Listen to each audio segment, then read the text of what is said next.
The current took them west. They were already here. Then build more.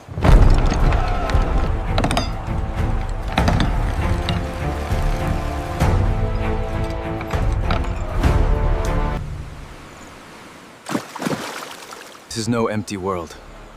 This is our home. Christopher Columbus didn't discover a damn thing. Yeah, I said it. He might be the biggest participation trophy in history. Because if what you're about to hear is true, then one of the biggest lies you've ever been taught get exposed. Nearly 200 years before Columbus crossed the Atlantic, an African emperor reportedly loaded thousands of ships, sailed west from the Mali Empire, and vanished. And the receipt comes through the same Mansa Musa whose gold made Mali famous across the medieval world. In 1324, Mansa Musa passed through Cairo on his pilgrimage to Mecca. During conversations there, an Egyptian official named Ibn Emir Hajib asked him a simple question: "How did you become king?" Musa's answer opened one of the wildest mysteries in African history. He explained that the ruler before him became obsessed with discovering how far the Atlantic Ocean went. That ruler organized an expedition, sent ships west, waited, and eventually watched one vessel come back alone. The captain told him they had sailed for a long time until they reached something in the open ocean that looked like a powerful river. The ships ahead entered it and disappeared. He turned around and made it home. Now listen to what the king did next. He prepared an even larger fleet, left Mansa Musa in charge of Mali, climbed aboard himself, sailed west, and never came back. That story was later recorded by the 14th century writer Al-Umari, who gathered information in Cairo from people connected to Musa's visit. This is where the video gets serious, because we have an actual medieval source describing an African ruler launching into the Atlantic long before Columbus. And there are 3 receipts we're going to chase: what Mansa Musa's account actually says, whether the Atlantic could carry ships from West Africa toward the Americas, and the strange reports that show up later around Columbus involving Guinea, westbound canoes, and black traders. Keep that last one in your pocket because it gets crazy. First, picture the man making this decision. He ruled Mali during the early 1300s, one of the great powers of West Africa. Mali sat on gold and controlled major trade routes connecting West Africa to North Africa and the wider Islamic world. This was the empire Mansa Musa would soon make legendary when he traveled through Cairo, surrounded by wealth so ridiculous that writers were still talking about it years later. The ruler before Musa had access to manpower, resources, river systems, trade networks, and enough authority to organize something enormous. According to Musa's account, the first mission involved 200 ships carrying men and an equal number carrying gold, water, and provisions meant to last for years. One ship eventually returned. The king heard that survivor's story and doubled down in a way that sounds almost insane today. The second expedition reportedly involved 2,000 vessels, with half assigned to the men and half carrying water and provisions. Then the king himself went with them. He handed authority to Musa for the duration of his absence and sailed into the Atlantic. Nobody in Mali ever saw him again. Think about the implication for a second. Somewhere in the early 1300s, while medieval Europe was still generations away from Columbus, the ruler of a major black African empire was allegedly financing large-scale Atlantic exploration. That fact alone changes the picture most people were given of medieval Africa. And now comes the mystery. Where did those ships go? The ocean route gives us one clue. Columbus-era documents give us another. Archaeology gives us the biggest missing piece. And before we even get there, I need to show you something most videos about this story completely screw up. The king everybody calls Abubakri II may have entered history under the wrong name. Here's the first surprise. The name Abubakri II comes from a historical mix-up. The medieval account from Al-Umari never actually names the ruler who sailed away. Mansa Musa simply describes him as the king who ruled before him. Decades later, another major historian, Ibn Khaldun, gave a succession list for Mali, and that list points to Muhammad ibn Qu, sometimes called Mansa Muhammad, as Musa's immediate predecessor. The Abubakri II label became popular after a 19th century translation of Ibn Khaldun was interpreted as placing another Abu Bakr on the throne directly before Musa. Historian Nehemiah Levzian later went back to the Arabic and showed the problem. Abu Bakr was being mentioned in Musa's family line, and the old translation had turned that genealogy into an extra reign. So the mysterious sailor may have been Mansa Muhammad. People still know the story as Abu Bakr II, so I'm going to use that familiar name when it helps, but now you know the receipt underneath it. And this actually makes the story better because we can separate the medieval evidence from the legends added centuries later. The core story begins with Musa explaining his own rise to power. His predecessor wanted to discover the farthest limit of the Atlantic. That wording matters. This wasn't a king accidentally blown off course while fishing. Musa describes an organized exploration project. The ruler equipped 200 ships with men and another group with enough gold, water, and supplies to stay out for years. He gave the commander one order: keep going until you reach the ocean's limit or run out of provisions. Then they disappeared over the horizon. A long time passed.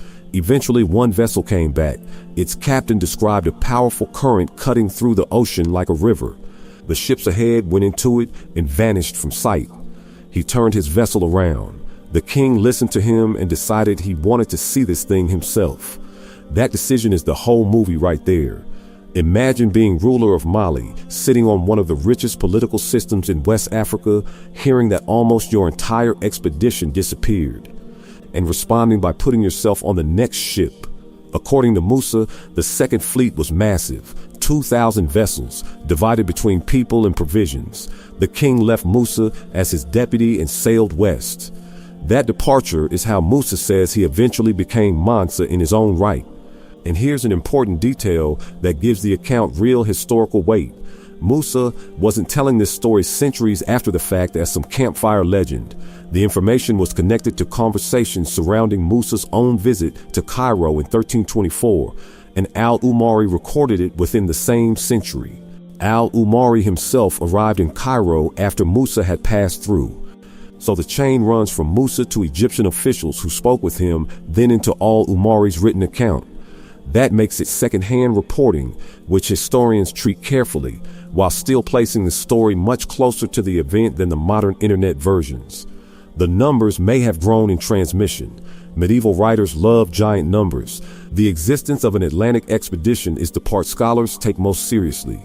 And now we hit the detail that makes this whole story feel eerie. The captain of the First Fleet described a powerful westward feature in the ocean centuries before anybody had modern current charts. Today we know the Atlantic off West Africa has exactly the kind of circulation that can pull vessels away from Africa and drive them toward the western side of the ocean. So now we need to put Musa's story on top of an actual map, because the water itself is about to make this theory a whole lot harder to laugh at. Now look at the Atlantic, because the ocean is doing half the work for you. Off Northwest Africa, the Canary Current moves southward and southwestward. Farther down, water feeds into the North Equatorial Current, which moves west across the Atlantic toward the Caribbean. The trade winds move in the same general direction. That means a vessel leaving the western side of Africa and getting caught in the right wind and current system can be carried toward the Americas. The European sailors, who later built regular Atlantic routes, learned to use this circulation. Columbus himself traveled south toward the Canary Islands before heading west because those winds and currents were useful. Now bring Musa's returning captain back into the picture. He described reaching something in the open sea that behaved like a powerful river. Modern historians have suggested he may have encountered a major Atlantic current. We can't identify his exact position from one medieval description, but the physical feature he described makes sense in a real ocean. And somebody actually tested the broader crossing idea in modern times. In 1970, Norwegian explorer Thor Heyerdahl launched a papyrus reed vessel called Ra II from Morocco. The boat was built using ancient-style construction rather than a modern steel hull. 57 days later, Ra II reached Barbados after traveling roughly 6,100 kilometers across the Atlantic. That experiment settles one narrow question beautifully. A relatively simple vessel can cross from Africa toward the Caribbean using Atlantic conditions. It gives us physical possibility. Now here is the mystery historians would love to solve. We do not know what the Malian ships look like. Al-Umari gives numbers, men, provisions, destination, and the story of the current. He never gives us whole measurements, sail plans, steering systems, or construction drawings. So whenever you see some giant CG Malian navy looking like medieval Spanish caravels, enjoy the picture, but understand somebody filled in the blanks. West Africa had deep traditions of river navigation and coastal movement, and Mali's political world reached territories connected to the Senegal and Gambia regions near the Atlantic. The expedition account itself tells us Malians were thinking about open water seriously enough to provision ships for extended travel.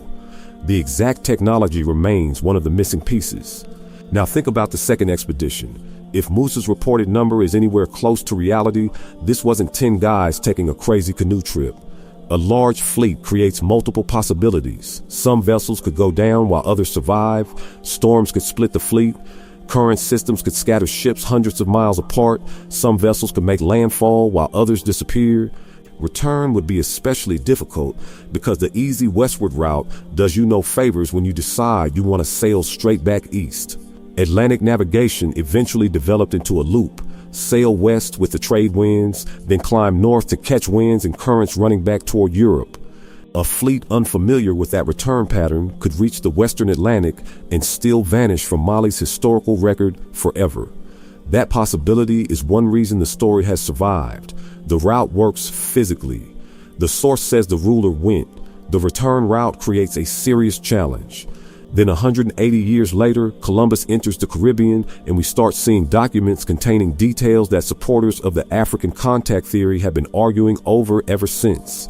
And one of those details is so specific that I need you to hear exactly what the historical record says before anybody turns it into TikTok fan fiction. It involves canoes coming out of Guinea, merchandise moving west, black people reported around Hispaniola, and a strange gold alloy called guan.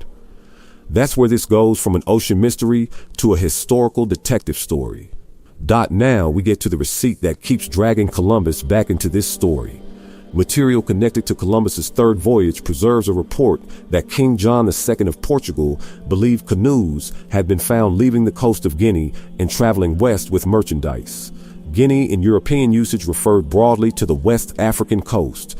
Columbus was interested enough in reports about land southwest of the Cape Verde region that they became part of the thinking behind his 1498 voyage. Then, another passage gets even more attention. In the surviving documentary tradition assembled from Columbus-era material, there is a report from Hispaniola describing black people coming from the south or southeast whose spear points were made from a metal called guan, an alloy containing gold, silver, and copper. That line became one of the centerpieces of Ivan Van Sertima's argument in They Came Before Columbus. Put yourself in the shoes of somebody building the Mali theory. Mansa Musa describes a huge fleet sailing west from Africa in the early 1300s. Ocean currents can carry vessels west, and roughly 2 centuries later, documents around Columbus mention westbound canoes from Guinea and reports of black people associated with a gold, copper, silver alloy in the Caribbean.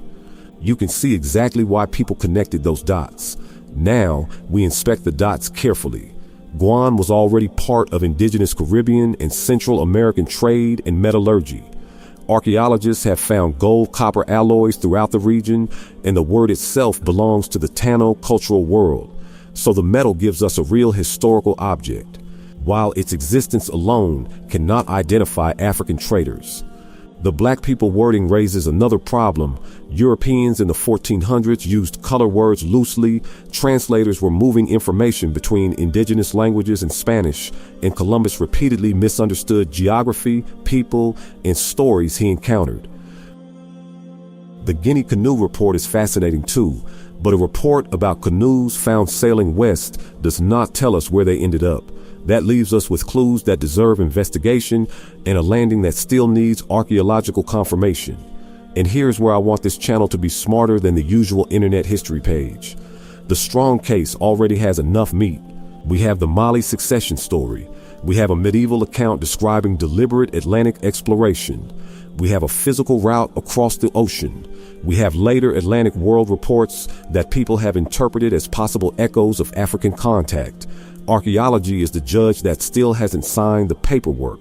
No securely excavated pre-1492 site in the Americas has produced an artifact that scholars can confidently trace to medieval Mali. That missing artifact matters because one clean discovery could change everything. Imagine a pre-Columbian Caribbean layer with an object carrying a Mande inscription, or metal whose composition and manufacturing trail tied directly back to 14th century West Africa, or a shipwreck with construction and cargo linked to Mali's commercial world. That would move this story from historical possibility into a completely different category. Until then, the written clues stay exactly where they are, intriguing, debated, and worth knowing. And honestly, that is already a way better story than pretending somebody found an Olmec head, looked at the nose, and solved world history before lunch. The serious mystery has survived 7 centuries because the central event itself is strange enough. A Malian ruler launched into the Atlantic and disappeared. Then European records generations later contained rumors that keep pointing people back toward West Africa.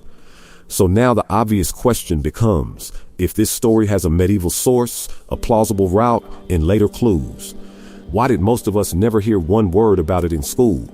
Here is the exact reason your textbook skipped Abubakar. Historians have a departure story and 0 confirmed landing site.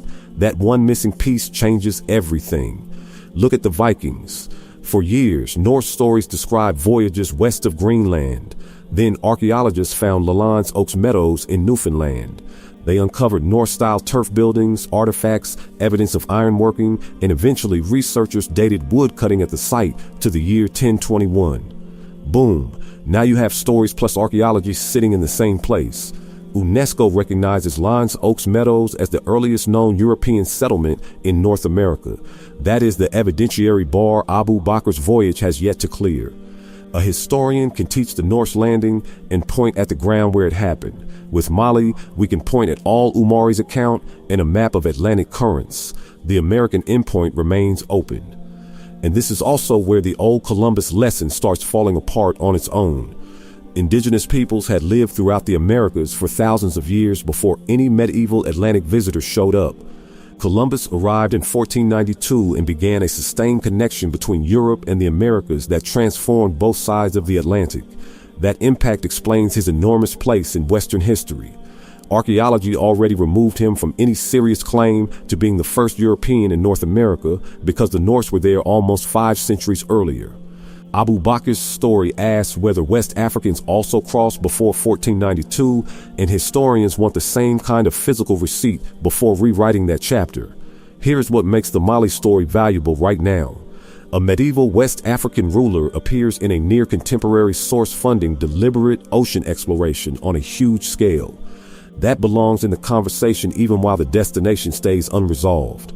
Most Americans meet African history through the transatlantic slave trade. Then you move backward, and suddenly Mali is sitting there with gold markets, scholars, diplomatic connections across the Islamic world, powerful rulers, and an emperor apparently willing to give up his throne to investigate the Atlantic. That changes the mental picture immediately. Mansa Musa's famous pilgrimage proves how connected Mali already was to a wider international world. Writers in Cairo discussed him. His wealth became famous. His empire later appeared on European maps, including the Catalan Atlas, where Musa is shown holding gold. Africa was already plugged into global networks long before European ships began dominating the Atlantic. Abubakar's voyage pushes that story out onto the water. And here is the easiest way to understand what historians need next. One secure discovery. Find a Mali-linked object in an American archaeological layer that can be confidently dated before 1492. Find a wreck. Find an inscription with solid context. Find ancient dinar that produces a clear, reproducible signal tied to medieval West Africa and predating European colonization. Any one of those, properly excavated and independently verified, would cause an absolute earthquake in Atlantic history. That hasn't happened yet. So this story lives in a fascinating middle ground, where the expedition has a historical source, the crossing has physical plausibility, and the American landing remains unconfirmed. And that brings us to the final question, because after all these receipts, I care about something bigger than giving Columbus another L. What does this story already prove about Africa, even if tomorrow archaeologists discover the entire fleet went down at sea? The answer is the part I think everybody should remember. Here's the part I want you to remember. A medieval African ruler put his throne on the line for the Atlantic, and 700 years later we still don't know where he ended up. That is already one of the coldest exploration stories in history.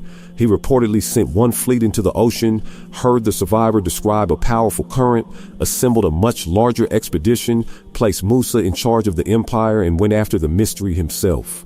Then silence. Mansa Musa became ruler. Musa later traveled through Cairo. His succession story reached Al-Umari. That account survived long enough for us to be sitting here arguing about it today. The Atlantic adds another layer because its winds and currents really can carry vessels from Africa toward the Caribbean. Rod II physically crossed from Morocco to Barbados in 57 days using a reed vessel. Columbus-era records later mentioned westbound canoes from Guinea and reports involving black people and Guan around Hispaniola. Archaeology has yet to connect those clues directly to Mali. That is the case in one paragraph. And now you know enough to spot when somebody is selling you nonsense from either direction. Red flag number 1. Somebody screams proven and never shows you a controlled archaeological site. Ask for the artifact. Ask for the date. Ask where it was excavated. Red flag number 2. Somebody calls the entire expedition fake while skipping Al-Umari. Ask them why a 14th century source records Mansa Musa explaining that his predecessor sailed into the Atlantic and disappeared. History gets interesting when you force everybody to show receipts. And I want you to do something after this video. Pull up a map of the North Atlantic. Look at West Africa. Follow the current southwest and then west toward the Caribbean. Then look up Lalance Oaks Meadows and see what archaeological confirmation looks like when historians actually have the smoking gun. Finally, read the Al-Umari passage for yourself. Once you do those 3 things, you can form your own opinion without needing some random dude yelling at you on TikTok. My view, the expedition story deserves a place in African history right now. The American landing deserves more evidence. And if that evidence ever turns up, the implications would be enormous. It would mean a ruler from medieval West Africa launched a successful transatlantic crossing almost 2 centuries before Columbus's first voyage. It would force textbooks to add another major chapter to pre-Columbian Atlantic contact. It would also give black viewers something history classes rarely gave us: an African exploration story centered on ambition, wealth, curiosity, navigation. And a ruler willing to risk everything to see what was beyond the horizon. And even if the ocean took every last ship, that part remains. This man looked west at a body of water Europeans would later treat like the doorway to a new age and said, "I want to know what's over there." Then he went himself. That is why I think the final insult is calling medieval Africa isolated. Mali was trading across the Sahara, communicating with the Islamic world, producing rulers famous enough to appear in foreign chronicles and maps, and according to Musa's own succession story, experimenting with Atlantic exploration. So the next time somebody says Columbus discovered America, you already know the conversation is way bigger than that sentence. Indigenous civilizations had been there for millennia. Norse sailors reached North America by 1021. And somewhere in between those stories and Columbus sits a missing African fleet whose final destination still hasn't been found. So I want your answer in the comments. Abubakar's fleet, America, or the bottom of the Atlantic? Pick one and tell me what receipt convinced you. Because until somebody finds that missing archaeological piece, one of the greatest voyages in African history is still sitting out there unfinished. If you made it to the end, I want to see you comment Musa. If you want to see more exposes like this on The Real History,